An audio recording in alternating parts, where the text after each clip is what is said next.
akan mendengarkan isi hati-Mu. Berfirmanlah kepada kami, karena kami siap mendengarkan dan melakukannya. Urapi hamba-Mu, berkati hamba-Mu. Di dalam nama Tuhan Yesus Kristus, haleluya, amin. Puji Tuhan, silakan duduk Bapak Ibu. Shalom semuanya. Shalom. Apa kabar hari ini? Saya percaya kita adalah orang-orang yang diberkati oleh Tuhan, amin. Puji Tuhan, hari ini kita bersyukur kepada Tuhan walaupun cuaca hujan, namun kita masih menyempatkan waktu untuk datang beribadah kepada Tuhan, amin. Nah, puji Tuhan, mari sama-sama kita akan belajar kebenaran firman Tuhan pada hari ini. Kita akan buka kitab kita di dalam Yeremia pasalnya yang ke-9. Yeremia pasal 9 ayat yang ke-23 dan 24. Yeremia pasal 9 ayat 23 dan ayat yang ke-24. Kalau saudara sudah dapatkan, mari perhatikan Alkitab kita akan belajar bersama. Yeremia 29 ayat 23 dan ayat yang ke-24. Mengenal Allah adalah kebahagiaan manusia. Beginilah firman Tuhan, jangan orang bijaksana bermegah karena kebijaksanaannya, jangan orang kuat bermegah karena kekuatannya, jangan orang kaya bermegah karena kekayaannya. Tetapi siapa yang mau bermegah, baiklah ia bermegah karena yang berikut, bahwa ia memahami dan mengenal aku, bahwa akulah Tuhan yang menunjukkan kasih setia, keadilan dan kebenaran di bumi. Sungguh semuanya itu kusukai, demikianlah firman Tuhan. Nah, Bapak Ibu yang diberkati oleh Tuhan, melalui pembacaan kita pada saat ini saya beri judul Kenal Pribadinya Tuhan.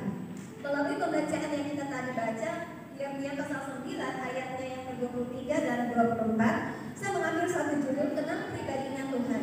Kenapa kita harus kenal pribadinya Tuhan? Firman Tuhan berkata tadi bahwa ketika kita mengenal pribadinya Tuhan, maka Tuhan akan berkenan kepada kita. Amin. Bahkan kalau kita berkata kita di dalam Hosea pasal 4 ayatnya ke-6. Hosea 4 ayatnya ke-6, kalau saudara sudah dapatkan saya akan bacakannya. Umatku binasa karena tidak mengenal Allah, karena engkaulah yang menolak pengenalan itu. Maka aku akan menolak engkau menjadi imamku, dan karena engkau melupakan pengajaran Allahmu, maka aku juga akan melupakan anak-anakmu. Nah, Bapak Ibu, kenapa kita harus kenal pribadinya Tuhan? Yang pertama, karena Tuhan suka kepada orang yang mencari Dia, amin. Tuhan suka kepada orang yang mau mengenal pribadinya Tuhan. Tuhan suka kepada orang yang mau mengenal isi hatinya Tuhan. Tuhan berkata, aku akan menolak orang yang tidak mau mengenal aku. Aku akan menolak orang yang tidak suka kepadaku, yang tidak suka beribadah, yang tidak suka mencari tahu isi hatiku. Mau ditolak oleh Tuhan? Ada yang hadir mau ditolak oleh Tuhan? Tidak ada ya. Tidak ada satupun yang hadir mau ditolak oleh Tuhan.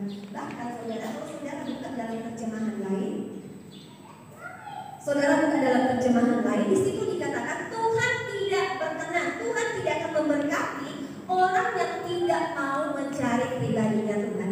Tuhan tidak memberkati anak-anak kita yang tidak mau mengenal isi hatinya Tuhan. Ada yang mau anak-anaknya tidak diberkati Tuhan? Ada yang mau anak-anaknya menjadi anak-anak yang gagal? Tidak ada. Amin.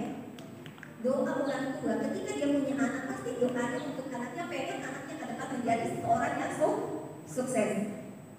Pasti pengen anak yang dilahirkan, dibesarkan, pengen menjadi anak yang berhasil. Makanya Bapak Ibu, orang tua ketika dia sudah punya anak, mereka akan berusaha bekerja dengan segiat mungkin, ya. Terkadang mereka tidak kenal panas, tidak kenal capek, tidak kenal lelah. Bekerja untuk apa? Tujuannya supaya bisa mencukupi kebutuhan anak-anak. Tujuannya supaya anak-anak mempunyai masa depan yang baik. Amin. Saya ingat sekali kata-katanya mama saya ketika kami lagi nakal-nakal, misalnya tidak mau dengar-dengaran. Mama saya suka bilang begini, kamu orang itu tidak mau dengar-dengaran. Maksudnya orang tua bilang begini, betapa sayangnya kita sama kamu orang, tapi tidak mau dengar-dengaran. Dia bilang begini sama saya, kalau saya dengan bapakku cuma berdua, saya mau santai-santai pun tidak kerja siang malam, saya masih bisa makan. Dan artinya mereka masih punya persediaan untuk beberapa lama ke depan. Tetapi kenapa orang tua harus banting tulang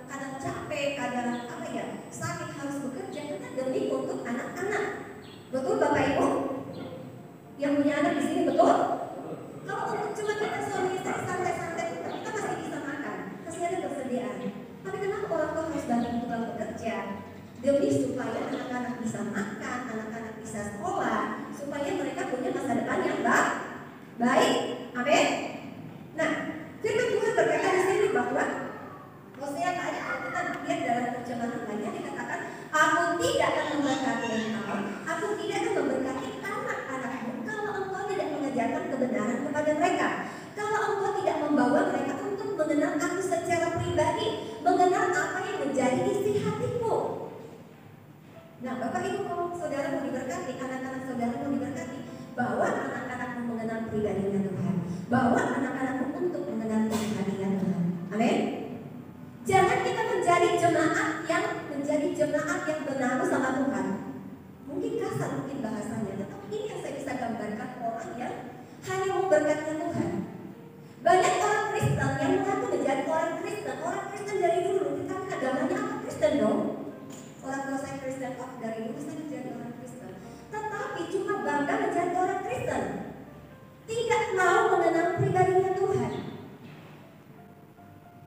Mau diberkati Tuhan, mau tangan Tuhan, mau mengalami mujizat Tuhan, tetapi tidak mau kenal pribadinya Tuhan. Nah, ini yang saya katakan, jangan menjadi orang Kristen yang menjadi penaruh sama Tuhan.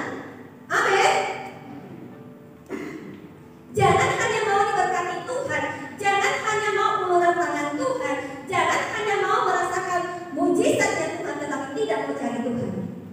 Mungkin firman Tuhan keras bagi kita, tetapi ini yang saya dapat sampaikan kepada kita, bahkan bagi pribadi saya. Saya tanamkan dalam diri saya bahwa Dewi jangan hanya mau mujizatnya Tuhan, tetapi tidak mau sungguh-sungguh cari Tuhan, tidak mau kenal pribadinya Tuhan. Jangan kita menjadi parasit bagi Tuhan. Tahu benar Bapak Ibu? Benar tumbuhnya di mana? Anak sekolah ada yang tahu? Di mana? Di pohon. Benar itu tumbuhnya di pohon, bukan dari tanah ya. Benar itu tidak tumbuh dari tanah kemudian dia semakin besar. Tetapi benar itu tumbuhnya dari pohon, dia melengket di pohon kemudian dia bertumbuh. Apa artinya dari benar itu? Benar ini tidak mau tumbuh dari bawah karena malas mencari makanan.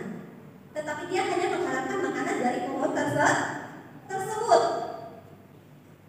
Dia pengen bertumbuh tapi tidak mau cari makanan. Ya kan, tanaman kalau lagi bertumbuh itu akarnya berjalan ke sana kemari untuk mencari makan, mencari minum supaya pohon itu bisa semakin bertumbuh. Nah, benar ini tidak seperti itu.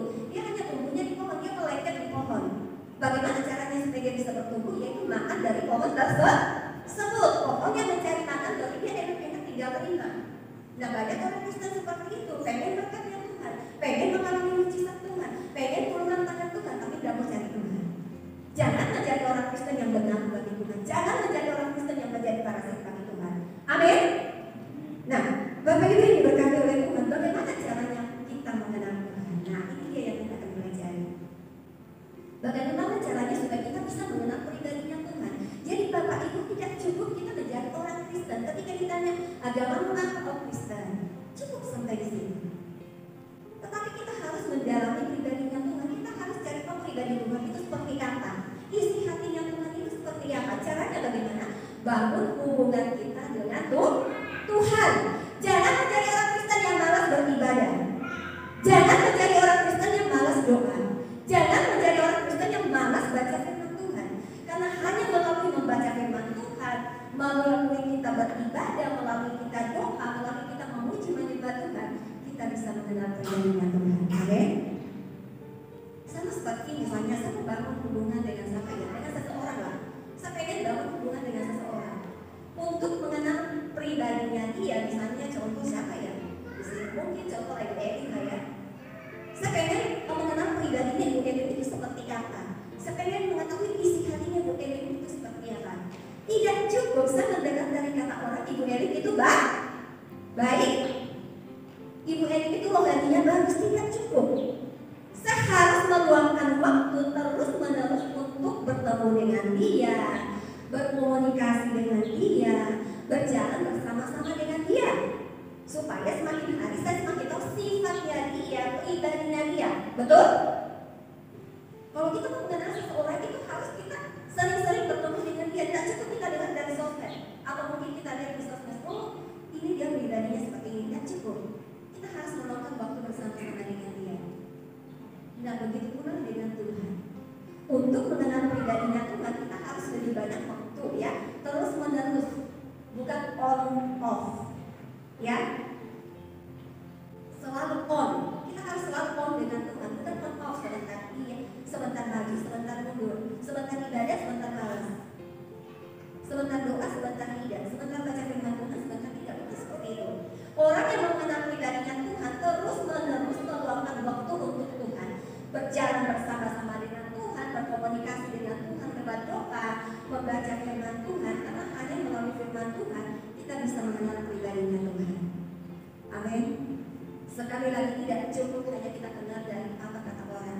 Ayub berkata begini, dulu aku hanya dengar Tuhan tentang Tuhan dari kata orang, tetapi sekarang aku sudah merasakan. Jadi Bapak Ibu perhatikan jadwal ibadah di gereja, ikuti. Jangan sebentar datang sebentar tidak, urutan ya. Tuhan berkata, aku menolak orang yang tidak mengenal pribadiku. Aku tidak memberkati orang, aku tidak memberkati keturunan kita, anak-anak kita yang tidak mau mengenal aku. Makanya Bapak Ibu yang punya anak, perkenalkan Tuhan kepada anak-anakmu. Dalam Hosea kita kembali baca tadi, bisa ditampilkan supaya lebih jelas ya. Hosea tadi 4 ayat yang 6. Di situ dikatakan, umatku binasa, ini kata Tuhan, umatku binasa karena tidak mengenal Allah, karena engkau yang menolak pengenalan itu, maka aku menolak engkau, ini kata Tuhan, menjadi imamku, dan karena engkau melupakan pengajaranmu, maka aku juga akan melupakan pengajaranmu. Kalau saudara lihat dalam terjemahan lain yang katakan, aku menolak umatku, aku menolak memberkati anak-anakku. Kenapa? Karena engkau tidak memperkenalkan Tuhan kepada anak-anakmu. Jadi sekali lagi saya tanamkan kepada kita orang tua yang punya anak, jangan cuma kasih tahu anakku, kita ini orang Kristen, Tuhan kita ini Tuhan Yesus. Tetapi saudara harus menuntun, harus membimbing anaknya untuk dekat sama Tuhan. Ajak mereka untuk ke gereja. Mereka yang masih sekolah minggu bawa ke gereja. Banyak orang tua malas bawa anaknya datang ke gereja, bahkan dia pun malas datang ke gereja. Kenapa? Karena berpikir, wah anaknya kalau dibawa ke gereja dia suka mengganggu. Tuhan tidak suka. Tuhan berkata, bawalah anak-anak itu kemari. Terserah mereka mau lalu-lalu, kayak apa kayak. Intinya bawa mereka ke gereja. Makanya dikatakan ada ibadah sekolah minggu pada saat ibadah supaya anak-anak diajar di sebelah. Yang mungkin mereka selesai boleh masuk, tidak masalah. Tapi jangan alasan, wah tidak mau datang doa, tidak mau bawa anak-anaknya karena rindu. Tuhan berkata kita harus sejak dari kecil anak-anak itu harus diperkenalkan Tuhan dalam hidup mereka. Amin. Kalau saya bertahan dalam pelayanan hari ini sama orang tua saya. Di sini ada sekampung saya sama di sini tahu bagaimana orang tua saya dalam Tuhan.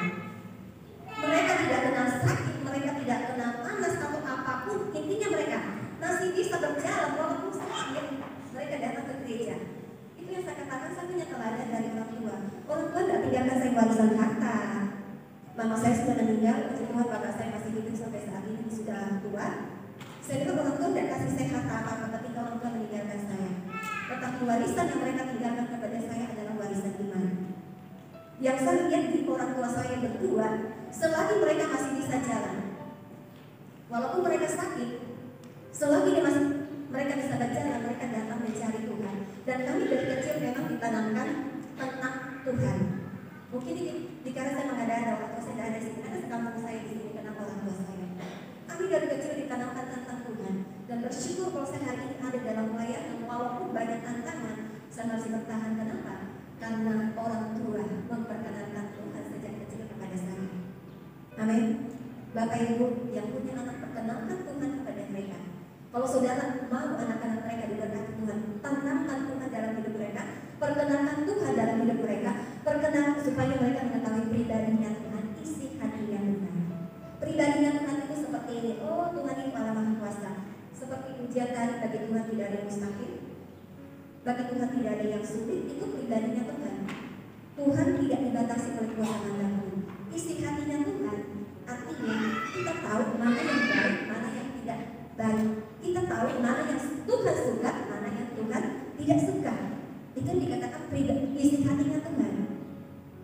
Jadi Bapak Ibu dikatakan ketika kita mengenal pribadinya Tuhan, kita akan tahu pribadinya Tuhan. Tuhan itu Selanjutnya ketika kita tahu isi hatinya Tuhan, kita tahu membedakan mana yang salah, mana yang tidak. Dan keuntungannya, sebelum saya masuk dalam poin kedua ya, sebelum saya masuk dalam poin kedua, keuntungan mengenal Tuhan yang pertama dikatakan bahwa kita tidak akan khawatir lagi. Amin. Seseorang yang mengenal pribadinya Tuhan, dia tidak akan takut lagi, dia tidak akan cemas lagi, dia tidak akan khawatir lagi. Kenapa? Karena dia mengenal Tuhan yang dia sembah, bahwa Tuhan sanggup menolong kita. Amin. Tuhan sanggup memberikan perlindungan bagi kita. Amin. Tuhan sanggup menyertai kita. Kalau beberapa waktu yang lalu Bapak Gembala sempat menyinggung ayat ini tentang mengenal Tuhan. Dia katakan orang yang hidup mengenal Tuhan pasti hidupnya tidak takut lagi. Ketika menghadapi sesuatu mungkin muncul rasa takut gimana ya. Tetapi dia langsung cepat-cepat berubah. Oh, ngapain saya takut? Ngapain saya takut? Saya kan punya Tuhan yang sanggup tolong saya. Nah, itu yang dikatakan orang yang mengenal pribadinya Tuhan. Dia tidak takut lagi karena dia katakan Tuhan yang saya sembah, Tuhan tidak pernah dibatasi kuasa manapun. Tuhan yang berjanji akan melindungi kita, menyertai kita, menolong kita, memelihara hidup kita. Walaupun mungkin Kristen, tetapi Tuhan yang saya sembah sanggup melihara saya. Itu orang yang mengenal pribadinya Tuhan. Nah, yang kedua, keuntungan mengenal Tuhan dikatakan Tuhan akan menolong kita. Ketika kita mengenal pribadinya Tuhan, itu akan menolong kita untuk tidak jatuh ke dalam dosa. Amin. Ketika kita mengetahui isi hatinya Tuhan, maka kita akan tahu mana yang Tuhan suka untuk aku lakukan dan mana yang Tuhan untuk tidak aku lakukan. Dan ketika kita mengetahui mana yang Tuhan aku suka, otomatis kita tidak melakukan. Nah, itu yang dikatakan kenal isi hatinya Tuhan. Bagaimana caranya untuk bisa mengenal Tuhan? Bangun hubungan dengan Tuhan, harus dekat dengan Tuhan. Baru-baru saya sampaikan di kawan kita hari Selasa bahwa bagaimana caranya kita bisa bertumbuh dewasa dalam Tuhan, yaitu kita harus nempel terus kepada Tuhan. Kita harus dekat dengan Tuhan, nempel, tak boleh pisah dengan Tuhan, supaya kita semakin bertumbuh di dalam Tuhan, supaya kita semakin dewasa dengan Tuhan. Karena banyak orang Kristen rajin ibadah, rajin pelayanan Tuhan, tapi rohaninya masih kanak-kanak, gampang tersinggung, gampang ngambek, ada masalah sedikit mundur, sedikit ada masalah persalahan orang. Nah, itu adalah ciri orang yang dewasa dalam Tuhan. Orang yang dewasa dalam Tuhan, apapun yang dia hadapi, dia belajar cari tahu kenapa ini bisa terjadi, dan bukan membuat dia semakin mundur daripada Tuhan, tapi dia akan membuat semakin maju di dalam Tuhan. Amin. Jadi caranya untuk membangun hubungan dengan Tuhan, kita harus nempel terus dengan Tuhan. Apa hubungannya? Sangat dekat dengan Tuhan. Hubungan dekat dengan Tuhan itu sama seperti hubungan suami istri Bapak Ibu, bukan hubungan saudara. Saudara memang dekat, tapi tidak terlalu dekat. Tapi yang paling dekat adalah suami istri. Waktu masih pacaran, ya kan? Masih pacaran, wah semuanya indah-indah. Akhirnya dia bilang, wah sudah cocok ini, sudah ini yang saya minta sama Tuhan. Semuanya cocok, dari segi makanan cocok, karakter cocok. Pokoknya semua kriteria ada di suaminya atau di calon istrinya. Ketika masuk dalam pernikahan kembali, baru dia kenal pribadinya pasangannya. Kalau saya tahu dari dulu begini, mana mau saya menikah dengan dia. Betul Bapak Ibu yang sudah masuk dalam rumah tangga, waktu masih pacaran beda kan? Betul ya? Beda. Semuanya yang indah-indah kita lihat. Tapi ketika masuk dalam pernikahan, di situ kita kenal pribadinya. Wah, ternyata orangnya suka seperti ini. Wah, kalau biasanya lalu kalau saya ketemu, wah datang dengan ganteng-ganteng, sudah humble banget. Ketika sudah menikah, bawa keringat lah, bawa lah, ya kan? Seperti itu kan? Yang tadinya kalau ketemu, waduh, datang sedikit kita, aduh ini banget ini. Sudah menikah dengan gimana matamu? Itu sifat aslinya. Betul nggak? Betul. Nah makanya, kenapa kita sudah tahu pribadi? Ketika masuk dalam pernikahan kita sudah tahu semuanya, karena sudah menjadi satu dari artinya sudah hubungannya sangat dekat. Makanya dia kenal pribadinya. Seperti itu. Nah seperti itulah hubungan kita dengan Tuhan. Hubungan suami istri sama dengan hubungan kita dengan Tuhan dalam artian kedekatannya.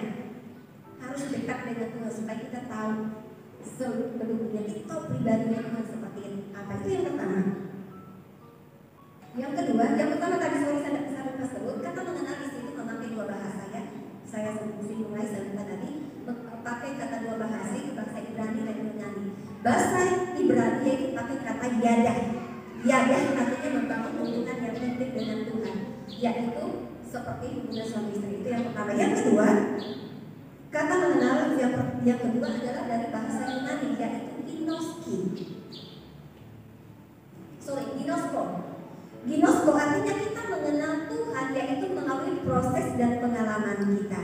Jadi pertama kali cara mengenal Tuhan, dekatkan diri kepada Tuhan, luangkan waktu selang bersama-sama dengan Tuhan, baik melalui doa kita, melalui komunikasi kita kepada Tuhan, melalui baca firman Tuhan, supaya lama-lama semakin mengenal pribadinya Tuhan. Yang kedua, memakai kata ginosko dalam bahasa Yunani artinya kita mengenal Tuhan melalui proses, melalui masalah.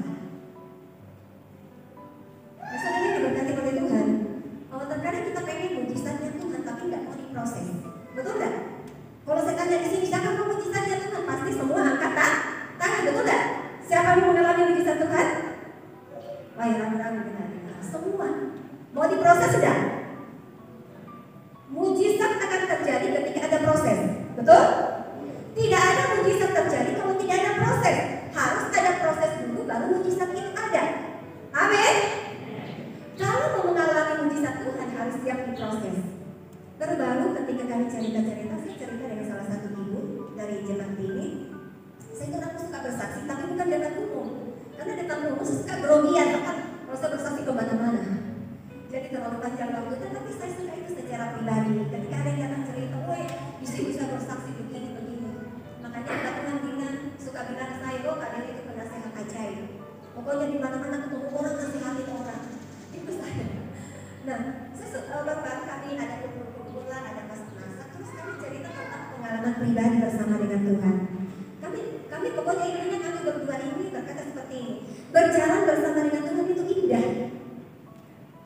Amin. Berjalan bersama dengan Tuhan itu indah. Menjadi anaknya Tuhan Yesus itu indah. Kenapa? Karena tidak ada masalah? Tidak.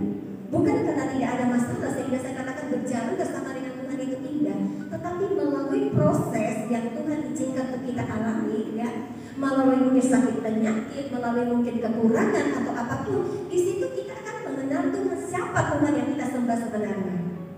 Nah, kesaksian kami berdua cerita-cerita seperti ini. Terkadang ya, kami berdua terkadang ya, orang mungkin berpikir bahwa kita ini, wow, hebat. Maksudnya begini, apa ya? Mungkin orang lihat kita, wah hidupnya enak ya. Sepertinya tidak ada susahnya. Apa mereka butuh ada? Padahal tidak seperti itu. Kami saksikan berdua bagaimana Tuhan telah mengadakan dia menjadi tidak ada. Sayangnya seperti itu, saya bilang bagaimana yang saya tidak punya apa-apa bisa menjadi apa-apa. Saya berpikir bahwa itulah keindahan berjalan bersama dengan Tuhan.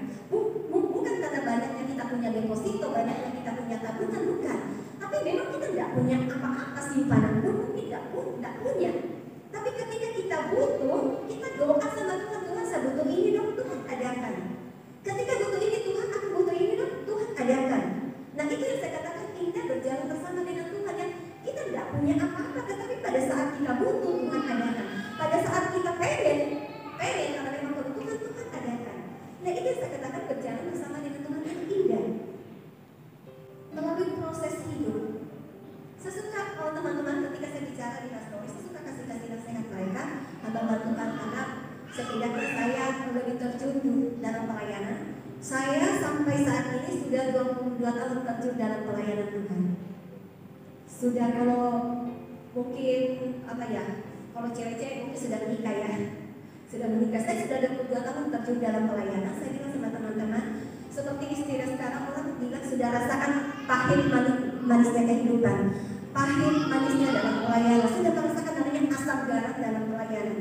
Saya ceritakan pengalaman hidup saya bersama teman-teman, kadang saya nangis. Sampai teman-teman ketika saya habis cerita, saya nangis, tetapi bukan karena nangis. Kenapa sih Tuhan saya harus alami ini? Kenapa sih Tuhan saya harus diperlakukan seperti ini? Enggak. Tetapi justru saya nangis karena saya berpikir bahwa wow, Tuhan ini luar biasa memproses saya dan saya syukurinya sama Tuhan. Saya nangisnya itu bukan karena masalahnya, tetapi saya nangisnya karena saya berpikir begini, kok bisa ya saya jalani dengan sabar?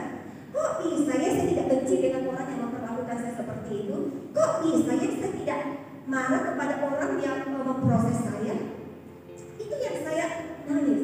Dan saya bilang sama teman-teman, kalian tidak usah neko-neko dalam pelayanan. Kalian yang akan yang terlibat dalam pelayanan. Bahkan ketika ada jemaat Tuhan cerita sama saya bilang, tak usah neko-neko dalam Tuhan. Kalau Tuhan suruh ibadah saja, tak usah perhitungkan untung ruginya datang beribadah. Kalian yang terlibat dalam pelayanan, tak usah hitung-hitungan dengan Tuhan. Wah, kalau saya melayani Tuhan, apa yang saya dapatkan?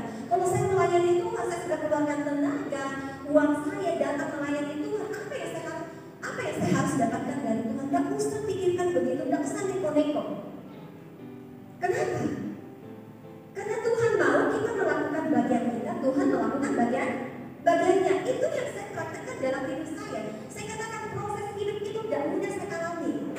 22 tahun dalam pelayanan itu tidak gampang. Sampai teman-teman ketika saya ceritakan, teman-teman bilang begini, Kak, jujur kalau saya di posisi itu saya tidak bisa seperti itu. Saya bilang, kenapa saya bisa? Karena saya pikir ini proses Tuhan untuk membawa saya naik level lagi. Amin. Dan dalam kesulitan yang saya hadapi, saya belajar hadapi dengan tahapan. Tidak neko-neko, pokoknya tidak ngambek sama Tuhan. Tidak kata, oh Tuhan kenapa saya sudah gini-gini? Kenapa itu orang saya sudah lakukan yang terbaik, kenapa melakukan saya seperti ini? Saya sudah mulai dikata menabung dengan mencucur air mata, tapi apa yang saya dapatkan? Perlakuan apa yang saya dapatkan? Malah menyakitkan saya. Nah, saya tidak neko-neko, saya jalani seperti seorang domba yang tunduk saja sama aturannya Tuhan sampai jalani dengan Tuhan, jalani dengan kekuatan Tuhan. Dan puji Tuhan kalau sampai hari ini itu karena Tuhan. Amin. Nah itu kan saya katakan bahwa pertama kita mengenal Tuhan, dekatkan diri kita kepada Tuhan dengan cara apa? Baca firman Tuhan, doa, memuji menyembah Tuhan, bahkan beribadah kepada Tuhan. Yang kedua melalui proses. Bapak Ibu saya kira kita sudah punya pengalaman bersama dengan Tuhan. Amin. Saya tiba-tiba teringat dengan kesaksian Ibu Happy. Kalau tidak salah kurang dari 20 tahun yang lalu dia divonis dokter mengalami sakit jantung.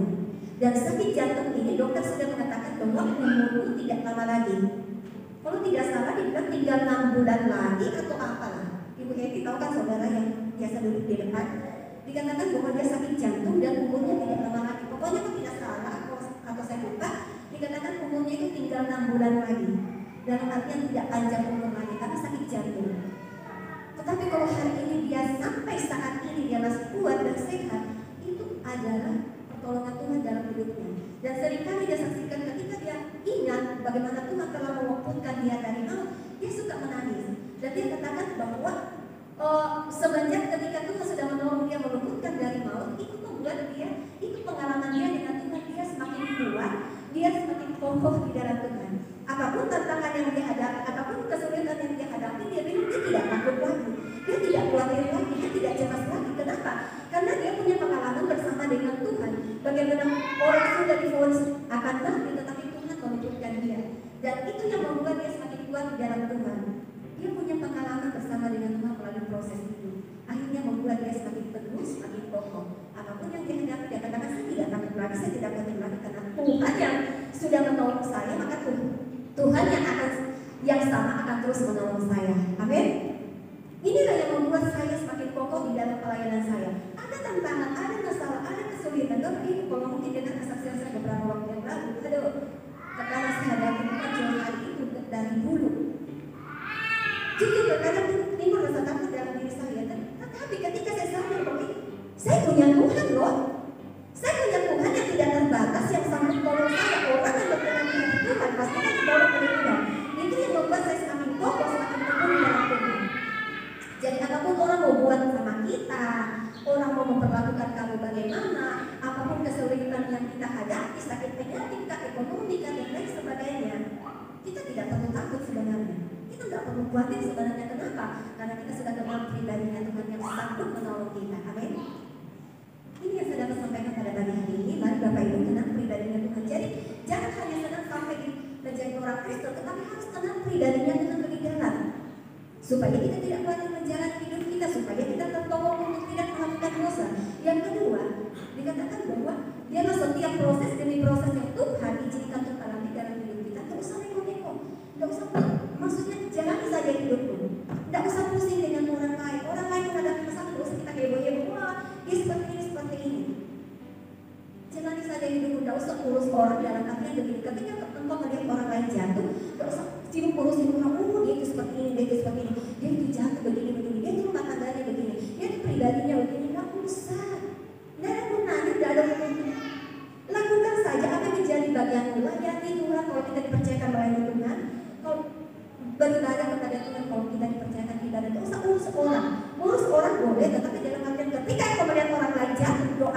Amin.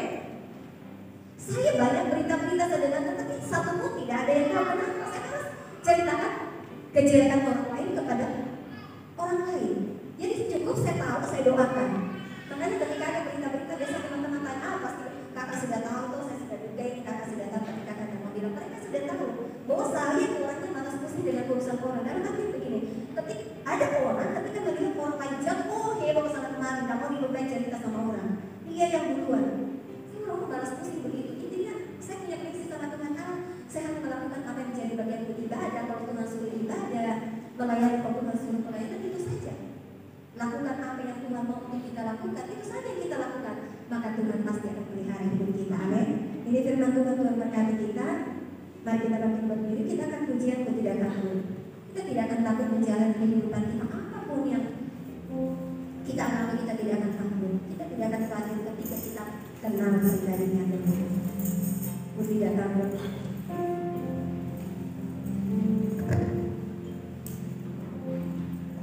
Ku